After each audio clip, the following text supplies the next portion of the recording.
Sbarro. You go down to the mall past that food court, get the big smell of the pizza cooking. The smell is fantastic. The taste is not as fantastic in my opinion, but I will say they've always been there. They are spread out across the country in malls, airports, universities, casinos, theme parks, but it's mostly malls. This company has been going through some tough times. In 2011, they filed for bankruptcy. Then in 2014, they filed for bankruptcy. There's a lot of reasons behind this too. I know you're thinking of a few obvious ones, the economy, malls, but there's more to it. I have some reasons that there's no way you're thinking of right now, and I'd like to build to them while presenting the big picture. Sbarro started out as the classic story of a family immigrating to the US to start their own business. Sbarro was actually their last name, Carmela and Gennaro Sbarro, not the easiest names for me to say, along with their 3 sons, left Naples, Italy to move to Brooklyn, New York with aspirations of starting their own business. This was in the 1950s, by the way, and it took them a little time to get started. For years, they worked to save up enough money. Carmela was a seamstress that apparently specialized in sewing clothes for dolls, which actually had a pretty high demand at that time. Gennaro, along with a couple of his sons, worked at a deli, which in addition to the money, gave them the experience they needed to start their business. In 1956, it finally happened. Everything had come together, and they were able to open and operate a successful Italian-style deli in their new hometown of Brooklyn. 2 things motivated them to transform that Italian deli into a pizza place.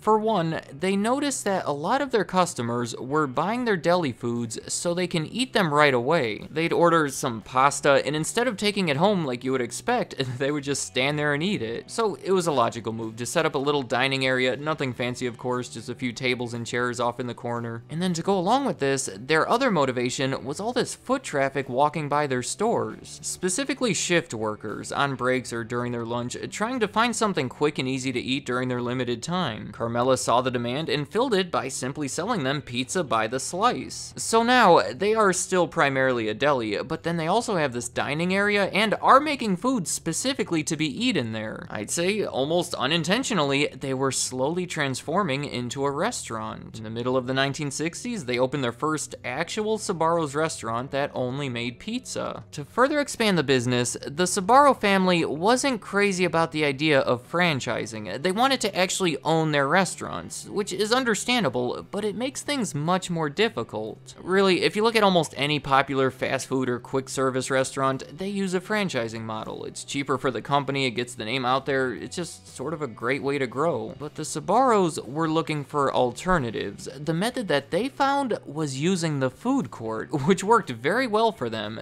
Think about it. When you go to the food court in the mall, these are smaller restaurants. In Sbarro's case, one of their larger locations would be about 1,000 square feet, meaning most of them were not much bigger than your garage at home. Smaller locations means they're cheaper to open, which means you can open more of them. To go along with the smaller size, there would be more limited menus, fewer employees, all of which made them cheaper to operate. And plus, advertising. When they started opening in malls in 1970, almost no one knew who they were. But now that they had thousands of people walking past them every day at each mall location, people were recognizing them. Even if you never tried their pizza, if they were at your local mall, you knew the name. It was a means of advertising and getting the name out there that was completely free, given that it provided them with a cheap and easy way to open, operate, and advertise new locations. This mall approach turned out to be a great alternative to franchising. To speed things up even faster, they would enter into these profit-sharing agreements with the store managers as a way to retain ownership, but also get outside help in expanding. Up until 1985, when Sbarro had well over 100 locations, it was 100% owned by the Sbarro family, and then some changes happened. See, in 1984, Gennaro died, and he left his sons in charge of the business. The next year, under their direction, Sbarro was put on the stock market. They sold 30% of the company to the public for the price of $8 million, and then they took that $8 million and used it to establish a franchising system. The method of expansion that they had actively avoided for the past 20 years was now going to be their plan moving forward, and it just about doubled the size of the company. Within 3 years, they opened more than 100 new locations. About half of those new ones were owned by the company and half were franchises. They continued along these lines for the next decade or so, not really changing up the strategy much, but succeeding with the one that they were using. Actually, throughout the 1990s is where you can say most of their growth happened. They ended the decade with around 800 locations, and to this day, they've never exceeded 1,100. The family would either take out debt or sell more equity to raise money to continue funding this expansion. In 1999, they decided that they wanted to become 100% owners again, for the first time in 14 years, by buying back all of the stock that they had sold. At that point, they had sold about 2/3 of it, so here they bought it all back for the price of $390 million. But then, 8 years later, in 2007, they went the opposite way by selling 100% of the company to a private equity firm called Mid-Ocean Partners for the price of $450 million, valuing the company considerably lower than their deal in 1999. So for the first time in Sbarro's existence, the Sbarro family had nothing to do with the company, and I have to say, they sold it at a perfect time, because soon after is when everything started going bad. Let me try to explain what happened, because they were suddenly hit by a storm of issues, the combination of which amounted to something much larger than the sum of the parts. I'll start off with the obvious ones. The recession, I don't think I have to say much here. In 2008, the economy was struggling and it was bad news for Sbarro. They continued opening new restaurants that year with barely an increase in sales, and then by 2009, they were closing them and making less money overall. The second obvious reason is malls. In the 1970s, malls were exploding beyond belief, and as we saw, it was a perfect way for Sbarro to grow. I think I'm safe in saying that Sbarro would have never reached this size without them. That's where most of them are located, and it's kind of their identity. Now that the malls don't quite have the same traffic that they used to, that's bad news for Sbarro. Those are the obvious ones, but there's a lot more to it. What about the price of ingredients? Something we don't think about as customers, but there was a huge spike in the price of flour and cheese around this time, raising their expenses and making their situation worse. Other popular pizza chains, such as Uno Chicago Grill and Round Table Pizza, were also having major issues partially attached to this. How about this one? I hate to say this, but Sbarro's just not very good, is it? Of course, we all have our own taste and preferences, but I've never cared for their pizza, and I think most people are in agreement. Sbarro, standard pepperoni slice going, and it wasn't extremely gross.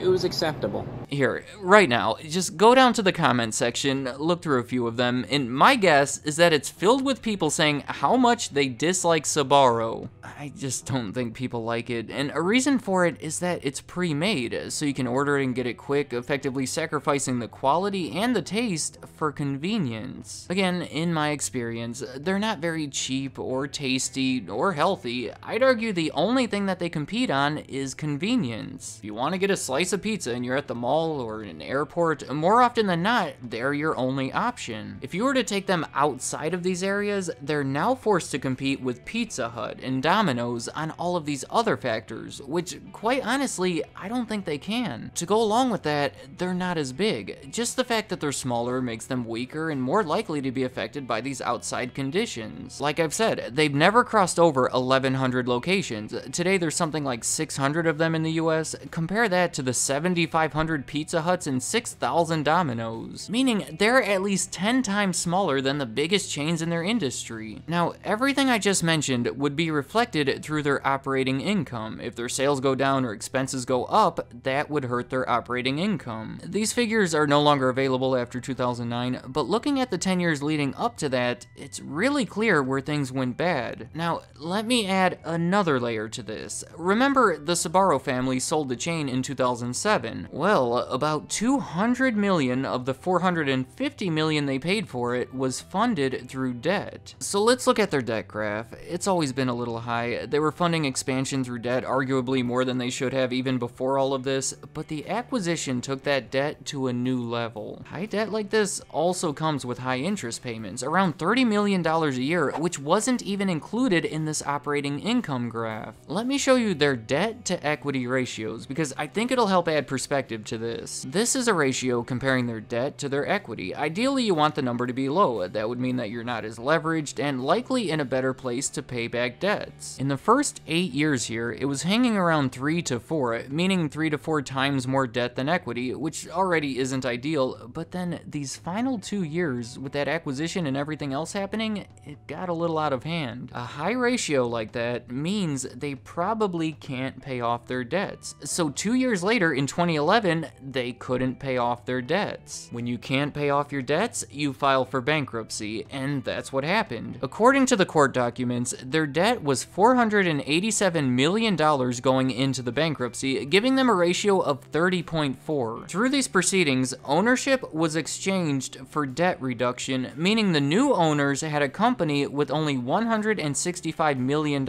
in debt. They were optimistic and brought in this new CEO with this great turnaround plan that I won't talk about because it was mostly just worthless. After another 3 years, in 2014, the new owners filed for bankruptcy because it turns out that was still way too much debt. Those filings showed a ratio of 16, which is better but still ridiculous. They've since come out of that bankruptcy with another turnaround plan, which I don't have much faith in, but hey, they've gone a few years without filing for bankruptcy, so that's good. Some of the major changes they've made, their headquarters is now in Ohio as opposed to New York. They say that they've placed a bigger emphasis on fresher, better ingredients, which I don't really know if that was ever their issue. They started this chain of higher quality standalone restaurants, which actually makes your pizza after you order it, but it goes by a different name, and considering there's only a few locations in the Columbus area, I can't imagine that having much of an impact. Rebranding. They've dropped that Italian flag theme in favor of this pizza slice outline. I actually kind of like it. It looks more modern and reflects that they sell pizza by the slice. There's been some other efforts, but other than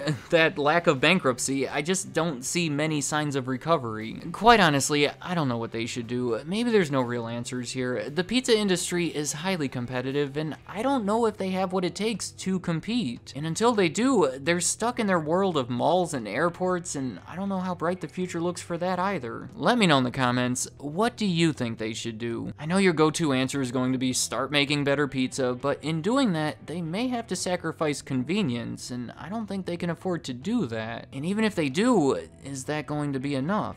I don't know. I'm sorry I've been so negative toward them, but the way that they've always competed and managed to grow to this size just doesn't work anymore. Also, are you one of the people that does like the pizza? And if so, maybe you can offer a different perspective on all of this. I'd like to hear what you have to say. Thank you for watching.